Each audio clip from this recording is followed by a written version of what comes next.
அப்புறம் ஆனந்த், கம்பெனிக்கு நல்ல ஜுவல்லரி டிசைனரும் சீஃப் டிசைனரும் தேவைன்னு பேப்பரில் ஆட் கொடுங்க என்றான். அவன் ஏன் அவ்வாறு சொல்கிறான் என்று புரியாவிட்டாலும், ஓகே சார், நீங்க சொன்னபடியே நான் ஆட் கொடுத்துட்றேன் என்று ஆனந்த் சொன்னான்.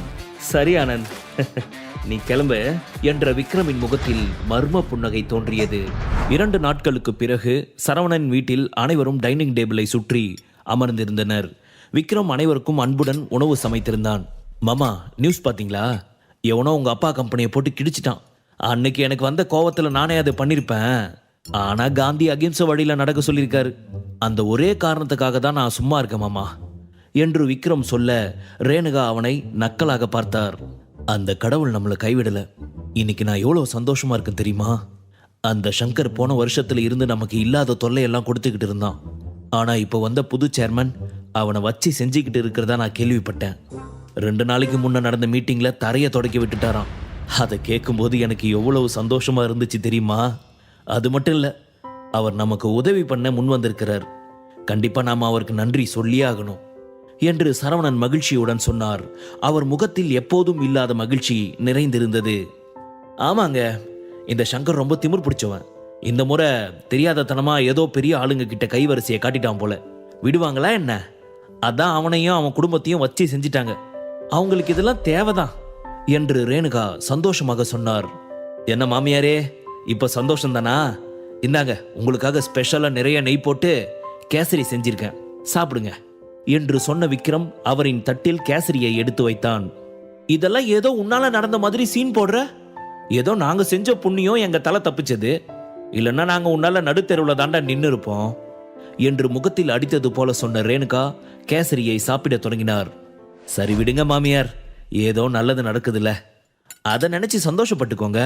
அது என்னால நடந்தா என்ன, இல்ல வேற யாரால நடந்தா என்ன என்று விக்ரம் சொன்னான். மாப்பிள்ள சொல்றது சரிதான் ரேணுகா. இப்ப எதுக்காக நீ திரும்பவும் அவரை குறை சொல்ற? இங்க பாரு, இப்ப வந்த புது சேர்மன் நம்மளோட எல்லா ஜுவல்லரி ஃபேக்டரியும் கம்பெனியோட மெர்ஜ் பண்ணிட்டாரு. இதனால ஃபியூச்சர்ல ஷேர் வேல்யூ இன்க்ரீஸ் ஆகும். அதே மாதிரி கம்பெனில நம்மளோட ஃபண்டும் இன்க்ரீஸ் ஆகும். நாம ரொம்ப பெரிய நஷ்டத்துல இருந்து வெளிவந்துட்டோம். அதை நினைச்சு சந்தோஷப்படு என்று சரவணன் சொன்னார். அப்படி சொல்லுங்க மாமா. என் மாமியாருக்கு என்ன திட்டலனா தின்ன சோறு செரிக்காது போல. சின்ன புள்ளனை கூட பார்க்காம எப்ப பாரு என்ன திட்டிக்கிட்டே இருக்காங்க என்ற விக்ரம் வராத கண்ணீரை துடைத்தான். அவன் செய்கையை பார்த்த சரவணனும் சுரபியும் வாய்விட்டு சிரித்தனர். உண்மையில் நகை தொழிலில் ஏற்பட்ட மாற்றம் சென்னையில் பெரும் பரபரப்பை ஏற்படுத்தியது. அது மட்டுமல்ல, புருஷோத்தமன் குரூப் டைரக்டர்கள் யஷ்வந்த் மற்றும் சங்கர் பற்றிய செய்தி ஊரெங்கும் பரவியது. இப்போது அவர்கள் எங்கு வெளியில் சென்றாலும் அனைவரும் அவர்களை கேலி செய்து சிரிக்க தொடங்கினர். உள்ளூர் சேனல்களிலும் அவர்களை பற்றிய செய்திகள் வெளிவந்தன. அந்த செய்தியை பார்த்து சுரபியும் அவள் குடும்பத்தினரும் மகிழ்ச்சி அடைந்தனர். நம்மள நடுத்தெருவுல நிக்க வைக்க ஆசைப்பட்டான்ல, அதான் இன்னைக்கு அவன் அப்பனே அவனை எல்லார் முன்னாடியும் தரையை துடைக்க வச்சிருக்கான். புருஷோத்தமன் குரூப் கிருஷ்ணா குரூப் கைக்கு போனது நல்ல விஷயம்தான்.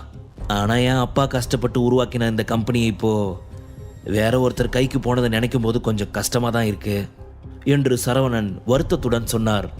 அட விடுங்க, எதுக்காக இப்ப வருத்தப்படுறீங்க? உங்க அப்பா ஒரு நாளாவது உங்களை பத்தி நினைச்சு பார்த்திருப்பாரா? புருஷோத்தமன் குரூப்ல உங்களுக்கு ரைட்ஸ் கொடுக்கணும்னு நினைச்சாரா? இல்லையே. அப்புறம் எதுக்காக நீங்க உங்க குடும்பத்தை நினைச்சு கவலைப்படுறீங்க? இன்னையில இருந்து நீங்க புது சேர்மன் என்ன சொல்றாரோ அதை செய்யுங்க, போதும். அவர் ரொம்ப நல்ல மனுஷனா இருக்கார். அவர் கம்பெனிக்கு கீழே இருக்க சின்ன ஃபேக்டரி கூட சமமா பாக்குறாரு. இப்போ நீங்களும் ஒரு ஷேர் ஹோல்டர். இனி நீங்களும் அங்க நடக்கிற மீட்டிங்குக்கு போலாம். அதை நினைக்கும் போது எனக்கு எவ்வளவு சந்தோஷமா இருக்கு தெரியுமா என்று ரேணுகா சொன்னார். அவர் சொன்னதை கேட்ட சரவணன் புன்னகைத்தார். நீ சொல்றது சரிதான், இனி நம்ம கஷ்டம் எல்லாம் முடிஞ்சிடுச்சு என்று சரவணன் மகிழ்ச்சியுடன் சொன்னார். தன் தந்தை சொன்னதை கேட்ட சுரபியின் முகம் மகிழ்ச்சியில் பளிச்சிட்டது. அப்போது அவள் பார்ப்பதற்கு மிகவும் அழகாக இருந்தாள். தன் கன்னத்தில் கை வைத்தபடி சுரபியின் அழகை ரசித்த விக்ரம், பேபி, ரொம்ப நாள் கழிச்சு இன்னைக்கு நீ பார்க்க பளிச்சுன்னு இருக்க. உன் முகத்திலிருந்து வர வெளிச்சத்துல என் கண்ணெல்லாம் கூசுது தெரியுமா என்றான். அப்ப இவ்வளோ நாள் நான் பார்க்க கேவலமா இருந்தனா என்று சுரபி கேட்டாள். நான் எப்ப அப்படி சொன்ன செல்லம்? 3ஆம் பிறையும் அழகுதான், முழு நிலவும் அழகுதான். இவ்வளவு நாள் 3ஆம் பிறை மாதிரி இருந்த, இன்னைக்கு முழு நிலவு மாதிரி ஜொலிக்குதே ஜொலிக்குதேன்னு உன் அப்பா கடையில் இருக்கிற நகை மாதிரி ஜொலிக்கிற என்றான். அது சரி, உனக்கு பேசவா சொல்லி தரணும் என்று சுரபி சாப்பிட தொடங்கினாள். அப்போது விக்ரம், பேபி, உனக்கு ஒரு விஷயம் தெரியுமா என்றான். சாப்பிடுவதை நிறுத்திவிட்டு அவனை நிமிர்ந்து பார்த்த சுரபி, எனக்கு பல விஷயம் தெரியும், ஆனா நீ எந்த விஷயத்தை பத்தி சொல்றேன்னு தெரியல, ஒழுங்கா புரியுற மாதிரி சொல்லித்தொல என்றாள். அட எதுக்கு பேபி இப்ப சலிச்சிக்கிற? நம்ம புது சேர்மன் ஆனந்த் இருக்கார்ல, அவருக்கு பழைய டிசைனர்களை எல்லாம் பிடிக்கல போல, அதனால எல்லாரையும் தூக்கிட்டு புது டிசைனர்ஸை வேலைக்கு எடுக்க போறாராம். அதை பத்தி சோஷியல் மீடியாவில் ஆட் கொடுத்திருந்தாரு. நீ ஏன் டிசைனரை ட்ரை பண்ணக்கூடாது என்று விக்ரம் கேட்டான். டேய், உனக்கு என் பொண்ணை பத்தி என்ன தெரியும்? இல்ல நகையை பத்தி தான் என்ன தெரியும்? ஜுவல்லரி டிசைன்ல எக்ஸ்பர்ட் என் பொண்ணு, அவளுக்கு நீ கைட் பண்றியா என்று ரேணுகா நக்கலாக கேட்டார். அட என்ன மாமியாரே நீங்க, இப்படி ஒரு வேலை இருக்குன்னு சொல்றதுக்கு அந்த வேலையை பத்தி தெரிஞ்சுக்கணுமா என்ன? இப்ப நீங்க கூட தான் எனக்கு இதை சமைச்சு கொடு அதை சமைச்சு கொடுன்னு என்கிட்ட கேட்குறீங்க, நானும் உங்களுக்கு சமைச்சு கொடுக்குறேன், ஆனா அதெல்லாம் உங்களுக்கு சமைக்க தெரியுமா என்ன? அப்படிதான் இதுவும் என்று விக்ரம் சொன்னான். அவன் சொன்னதை கேட்ட ரேணுகா, இந்த வாய் இல்லைன்னா உன்னை நாய் தூக்கிட்டு போயிடும்டா என்று அவனை முறைத்தபடி சொன்னார். தேங்க்யூ தேங்க்யூ என்ற விக்ரம் சாப்பிட தொடங்கினான். ஆனால் உண்மையில் சுரபி நகை வடிவமைப்பில் பட்டம் பெற்றவள் என்ற விஷயம் அவனுக்கு முன்பே தெரியும். நகை வடிவமைப்பில் அவளுக்கு ஆர்வம் இருப்பதையும் அவன் அறிவான். சுரபி எப்போதும் தனது அறையில் நகை டிசைன்களை உருவாக்குவதில் மும்முரமாக இருப்பதை அவன் பலமுறை கவனித்திருக்கிறான். இந்தியாவிலேயே மிகச்சிறந்த டிசைனராக வேண்டும் என்பதே சுரபியின் கனவு. அவளின் டிசைன்கள் அனைத்தும் நன்றாக இருந்த போதிலும் முன்பு நிர்வாகத்தில் இருந்தவர்கள் அவளுக்கு வாய்ப்பு கொடுக்கவில்லை. அதற்கு ஒரே காரணம் அவள் விக்ரமின் மனைவியானதே. அதனால்தான் விக்ரம் இப்போது ஆனந்தின் மூலம் தனது மனைவியின் திறமையை இந்த மொத்த உலகத்திற்கும் அறிமுகப்படுத்த நினைத்தான். அதே நேரம் விக்ரம் சொன்னதை கேட்ட சுரபியின் முகம் பளிச்சிட்டது. அப்போது ஒரு நியூஸ் பேப்பரை சுரபியிடம் கொடுத்த விக்ரம், இந்தா, இதில் அதை பற்றின டீட்டெயில்ஸ் இருக்கு, உனக்கு விருப்பமாக இருந்தால் ட்ரை பண்ணு என்றான். நான் நிச்சயமாக ட்ரை பண்ணுறேன் விக்ரம் என்று சுரபி சொன்னாள். என் பொண்ணு எப்பேற்பட்ட திறமசாலி, அவனுங்க மட்டும் முன்னாடியே என் பொண்ணுக்கு சான்ஸ் கொடுத்துருந்தா என் பொண்ணு இந்நேரம் பெரிய டிசைனர் ஆகியிருப்பா. அந்த கடங்காரனுங்க நம்மளை முடக்க பார்த்தது மட்டும் இல்லாமல் நம்ம பொண்ணோட திறமையும் சேர்த்து முடக்கிட்டானுங்க. இனி எந்த பிரச்சனையும் இல்லை, இனி என் பொண்ணுக்கு எவனாலையும் முட்டுக்கட்டை போட முடியாது. ரேணுகா சொன்னதை கேட்ட சரவணனுக்கும் மனதிற்கு கஷ்டமாக இருந்தது. தன் மகளை பார்த்தவர், சுரபி கண்ணா, இனிமே உனக்கு எல்லாமே நல்லபடியாக நடக்கும். முன்னாடி என் அண்ணன்களால் தான் உன்னால் டிசைனராக ஆக முடியல, இப்போ அவங்க கம்பெனியில் இல்லை, அதனால நீ முயற்சி பண்ணு, நிச்சயம் ஜெயிப்ப என்றார். ஆட, நான் என் செல்லத்து கூட இருக்கும்போது அவளை தோக்க விடுவேனா என்ன? இந்த விக்ரமோட மனைவி ஜெயிக்க பிறந்தவர், இன்னும் கொஞ்ச நாள் அவள் இந்த உலகத்தையே ஜெயிச்சிருப்பா, நீங்க கவலைப்படாதீங்க மாமா என்று விக்ரம் சொன்னான். அவன் சொன்னதை கேட்ட ரேணுகா, அடே, இவ்வளோ நாள் என் பொண்ணு கஷ்டப்பட்டதே உன் பொண்டாட்டியா இருந்ததால தான்டா. இந்த லட்சணத்தில் அவள் உன்னால ஜெயிக்க போறாளாம். நீ எதுவும் பண்ண வேணாம், அவளை விட்டு 4 அடி தள்ளி இரு, அதுவே போதும், அவள் வாழ்க்கையே அவள் பார்த்துப்பா என்றார். 4 அடி தானே மாமியார், இதோ இப்போவே தள்ளி நிற்கிற என்ற விக்ரம் நகர்ந்து சுரபியின் அருகே நன்றாக நெருங்கி அமர்ந்தவன், இந்த அளவுக்கு தள்ளியிருந்தா போதுமா மாமியார் என்றான். அடேய் என்ற ரேணுகா கோபத்தில் தன் பற்களை கடித்தார். விடுங்கம்மா, அவனை பத்தி தான் தெரியும்ல, எதுக்காக நீங்க அவன்கிட்ட வாய் கொடுக்குறீங்க? நீங்க சும்மா இருந்தாவே அவனும் சும்மா இருப்பான், பேசாம சாப்பிடுங்க என்ற சுரபி சாப்பிட தொடங்கினாள். தேங்க்ஸ் செல்லம், நீ மாமாவை கரெக்டா புரிஞ்சு வச்சிருக்க என்றவன் பின்னர், அப்புறம் சுரபி, ரெஸ்யூம்ல எந்த டிசைனும் அனுப்பணும்னு யோசிச்சிட்டியா? என் கண்ணு முன்னாடி ஒரு டிசைன் தையத்தக்கான டான்ஸ் ஆடிக்கிட்டு இருக்கு, அதை வேணும்னா டிசைன் பண்ணி அனுப்புறியா என்று உற்சாகமாக கேட்டான். அவனை ஆச்சரியத்துடன் பார்த்த சுரபி, விக்ரம், உனக்கு நகை டிசைன் பத்திலாம் தெரியுமா என்று கேட்டாள். விக்ரம் கல்லூரியில் படிக்கும் போதே நகை வடிவமைப்பை பற்றி கற்றுக்கொண்டவன். உலகிலேயே சிறந்த நகைகளை உருவாக்குவதில் தேர்ச்சி பெற்றவன்.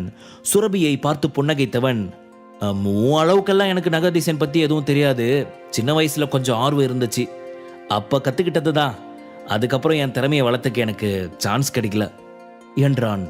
ஓ அப்படியா என்று சுரபி ஆர்வத்துடன் கேட்டாள்.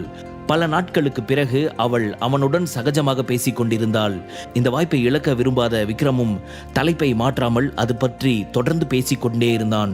சுரபியும் அவன் சொன்னதை கவனமாக கேட்டாள். தனக்கு தெரிந்ததை எல்லாம் சொல்லிக் கொண்டிருந்தான். இருவரும் சாப்பிட்டு விட்டு கையை கழுவியதும், விக்ரம், என் பெட்ரூம்க்கு வா என்று சுரபி சொன்னாள். அதை கேட்ட விக்ரம், என்ன பேபி நீ, கொஞ்சம் கூட கூச்சமே இல்லாம இந்த நேரத்துல ஒரு ஆம்பளைய உன்னுடைய பெட்ரூம்க்கு கூப்பிடுற, இதெல்லாம் ரொம்ப தப்பு பேபி. நான் இப்போ உன்னை என் பெட்ரூம்க்கு கூப்பிட்டது நான் வரைஞ்ச டிசைனை உனக்கு காட்டதான், புரியுதா? அப்படியா, நல்ல வேலை, எங்க என்னோட கற்பு பறி போயிடுமோன்னு நான் ரொம்ப பயந்துட்டேன் என்று விக்ரம் சொன்னான். ஏன் அப்படியே போனா என்ன, நான் உன் பொண்டாட்டி தானே என்று சுரபி கேட்டாள்.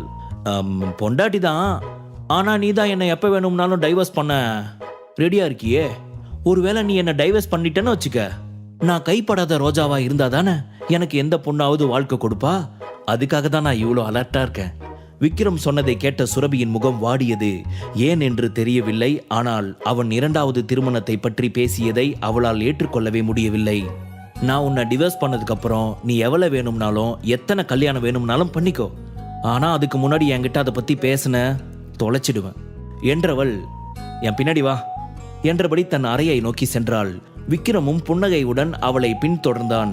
விக்ரம் மற்றும் சுரபிக்கு திருமணமாகி 2 வருடங்கள் ஆகிவிட்டன. ஆனால் அந்த 2 வருடங்களில் விக்ரம் இதுவரை சுரபியின் பெட்ரூமுக்கு சென்றதில்லை. அவளும் அவனை அழைத்ததில்லை. சுரபியை பின்தொடர்ந்து அவளின் பெட்ரூமுக்குள் நுழைந்த விக்ரம் மகிழ்ச்சி அடைந்தான். அந்த அறை அமைதியாகவும் சுத்தமாகவும் இருந்தது. அந்த அறைக்குள் நுழைந்ததுமே நல்ல வாசனை அடித்தது. பரவாயில்ல, நம்மால ரூமை ரொம்ப நீட்டா வச்சிருக்கா. ரூம்குள்ள நுழைஞ்சதுமே என்னமா வாசனை, நல்ல டேஸ்ட் தான் நம்ம பொண்டாட்டிக்கு.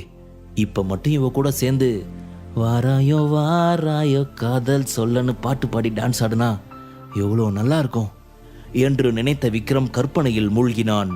அப்போது தன் டேபிளில் இருந்து ஒரு பெரிய டிராயிங் புக்கை கொண்டு வந்த சுரபி, விக்ரம், இதில் இருக்க ஜுவல்ஸ் டிசைன்ஸ் எல்லாமே நானே பண்ணது என்றாள். அவள் குரல் கேட்டு தன்னிலைக்கு திரும்பிய விக்ரம், கனவுல கூட டூயட் ஆட விட மாட்டாளே என்று உள்ளுக்குள் புலம்பியவன் பின்னர் அவள் கையில் இருந்த புக்கை வாங்கி பார்த்தான். வாவ், சூப்பர் பேபி, எல்லா டிசைனும் அருமையா இருக்கு என்று சொன்னவன் ஒவ்வொரு பக்கமாக புரட்டி பார்க்க தொடங்கினான்.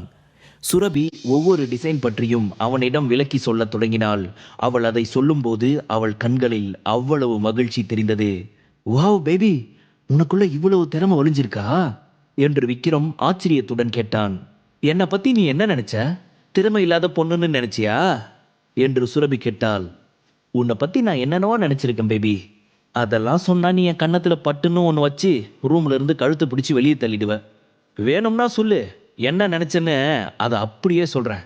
என்ன சொல்லவா என்று விக்ரம் கண்ணடித்தபடி கேட்டான். அவன் சொன்னதை கேட்ட சுரபியின் கன்னங்கள் வெக்கத்தில் சிவந்தன. ஸ்டாப் இட் விக்ரம், நான் என்னோட நகை டிசைன் காட்டுறதுக்காக தான் உன்னை கூட்டிட்டு வந்தேன். வேற ஏதாவது டபுள் மீனிங்ல பேசினா கொன்றுவன் என்றவள் அந்த புத்தகத்தில் இருந்த டிசைன்களை பற்றி மேலும் விவரிக்க தொடங்கினாள். அவள் சொன்னதை கேட்ட விக்ரம் தனக்கு தெரிந்ததை அவளிடம் சொன்னான். அவன் சொன்னதை கேட்ட சுரபி ஆச்சரியமடைந்தாள். நகை வடிவமைப்பில் விக்ரம் இவ்வளவு தேர்ச்சி பெற்றவனாக இருப்பான் என்று அவள் சற்றும் எதிர்பார்த்திருக்கவில்லை. உனக்கு ஜுவல்ஸ் பத்தி இந்த அளவுக்கு தெரியும்னு நான் நினைக்கவே இல்லை என்று சுரபி ஆச்சரியத்துடன் சொன்னாள். அது சரி, இவன் ஜூஸ் கடை வச்சிருக்கோம் தானே, அதனால இவனுக்கு ஜூஸ் பத்தி மட்டும்தான் தெரியும்னு நினைச்சியா? உன் மாமா எல்லாத்துலேயும் கில்லி செல்லம். எனக்கு ஜூஸ் பத்தியும் தெரியும், ஜுவல்ஸ் பத்தியும் தெரியும் என்ற விக்ரம் தன் சட்டை காலரை உயர்த்தினான். ரொம்ப தான் என்ற சுரபி, உனக்கு தெரியுமா விக்ரம், ஒரு நல்ல டிசைனர் ஆகணுங்கிறது தான் என்னோட ஆசையே. ஆனால் எனக்கு அதுக்கு சான்ஸே கிடைக்கல. அது மட்டும் இல்லை, நான் பண்ண டிசைன்ஸ்க்கு விலை உயர்ந்த வைரங்கள் வேணும். இது ரொம்ப எக்ஸ்பென்சிவ் ஜாப், அதனால இந்த டிசைன் பண்ண எந்த கம்பெனியும் முன் வரல என்று சுரபி வருத்தத்துடன் சொன்னாள். சுரபி சொன்ன வார்த்தைகளில் இருந்து நகை வடிவமைப்பில் அவளுக்கு எவ்வளவு ஆர்வம் இருக்கிறது என்பதை விக்ரம் உணர்ந்தான். அவளின் மூடை மாற்ற நினைத்தான். போனதெல்லாம் விட்டுத்தள்ளு பேபி, உன் டிசைன் எல்லாம் எவ்வளவு அருமையா இருக்கு தெரியுமா? நிச்சயமா புது சேர்மன் இது எல்லாம் ஓகே பண்ணுவார் பாரேன். அவனை பார்த்து புன்னகைத்த சுரபி அருகில் இருந்த மேஜையில் இருந்து ஒரு சிவப்பு நிற மரப்பெட்டியை எடுத்தாள். அவள் அதை திறந்தபோது அதற்குள் ஒரு தடிமனான பேப்பர் இருந்தது. அந்த பேப்பரை எடுத்தவள், இந்த டிசைனை பண்ணதை நினைச்சு நான் எவ்வளோ ப்ரௌடாக ஃபீல் பண்ண தெரியுமா? இந்த டிசைன் பண்ண நான் அவ்வளோ கஷ்டப்பட்டேன். என்கிட்ட இருக்கிறதுலேயே இந்த டிசைன் தான் எனக்கு ரொம்ப பிடிச்ச டிசைன். ஆனால் இதுக்கு நான் இன்னும் எந்த பேரும் வைக்கல என்றவள் அந்த பேப்பரை விக்ரமிடம் கொடுத்தாள். அந்த பேப்பரில் இருந்த டிசைனை பார்த்த விக்ரம் ஆச்சரியமடைந்தான். முழு கதையையும் கேட்டு மகிழ பாக்கெட் FM ஆப்பை டவுன்லோட் செய்யுங்கள். லிங்க் டிஸ்கிரிப்ஷனில் கொடுக்கப்பட்டுள்ளது.